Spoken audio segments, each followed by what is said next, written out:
I love these individual chicken pot pies. They're so easy. The first thing we're going to do is we're going to par bake the pie crust by unrolling the dough on parchment paper and then use the ramekin as a guide to cut out 2 rounds of dough.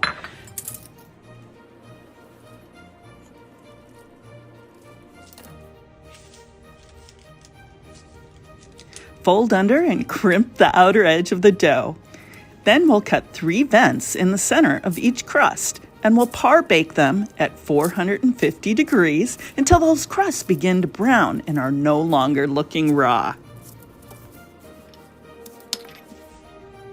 For the filling, we're going to melt butter in a medium saucepan over medium heat.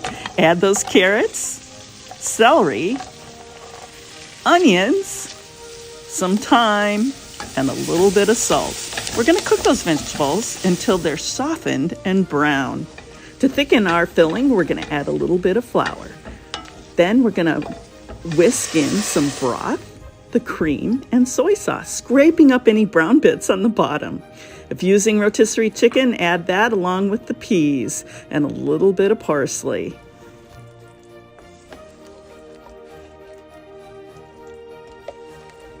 Oh man, does this filling look nice and thick. Now it's time to assemble and bake. Let's divide the filling between the 2 ramekins.